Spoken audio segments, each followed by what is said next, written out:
There is a border. At first glance, it seems almost invisible on a map. No dramatic wall rises along its length. No famous checkpoint marks its passage.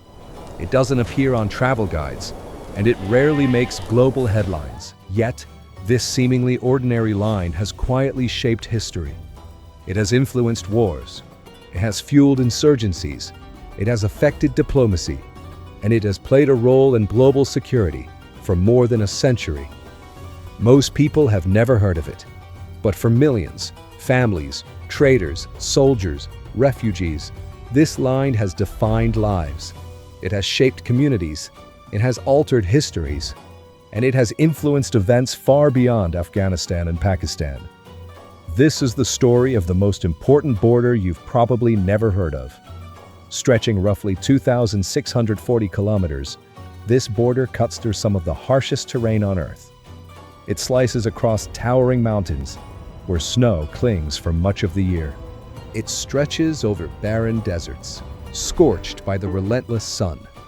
It winds through deep valleys, carved by rivers over millennia.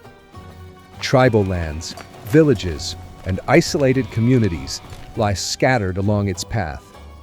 On one side lies Afghanistan, a landlocked country shaped by centuries of resistance, conflict, and tribal traditions.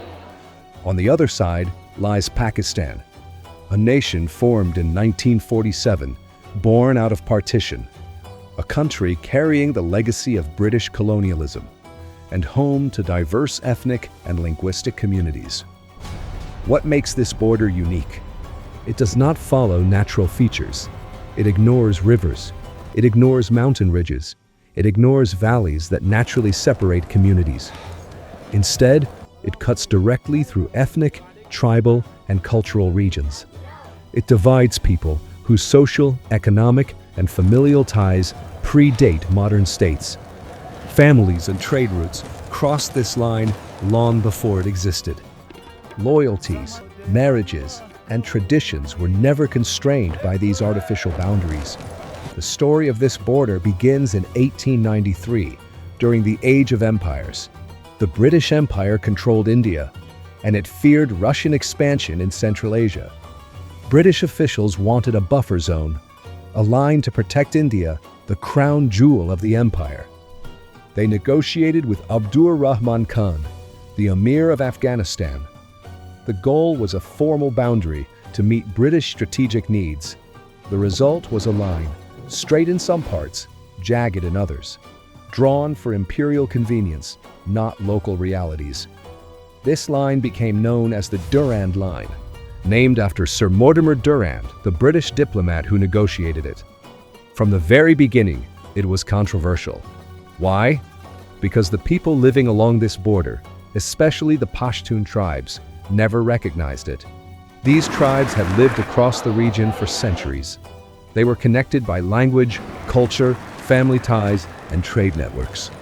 To them, the idea of a border was foreign, artificial, and imposed without their consent. Overnight, villages, markets, and social structures were split. A line drawn by foreign diplomats thousands of miles away divided people who had lived together for generations.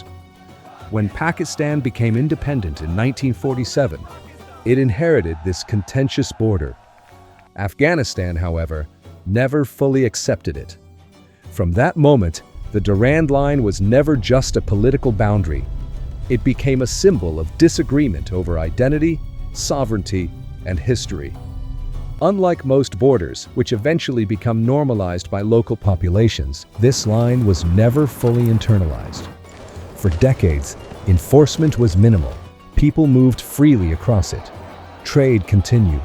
Social connections remained intact. Pashtun families maintained ties.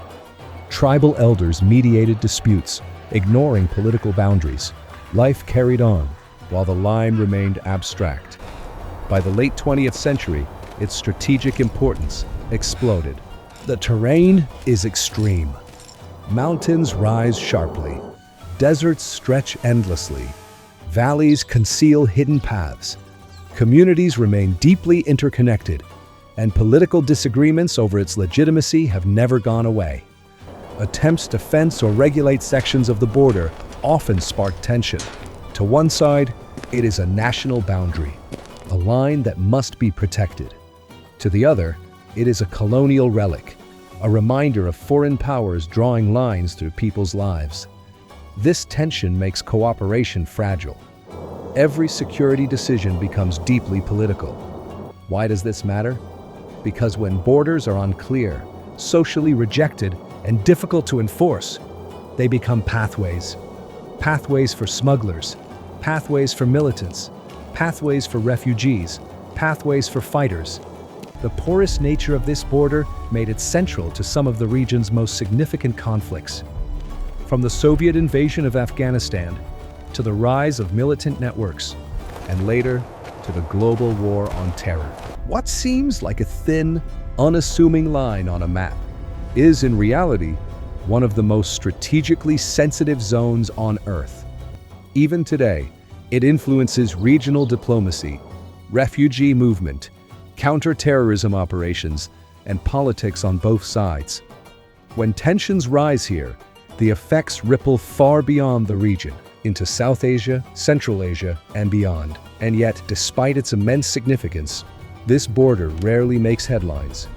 There is no dramatic wall, no crossing, no checkpoint everyone instantly recognizes.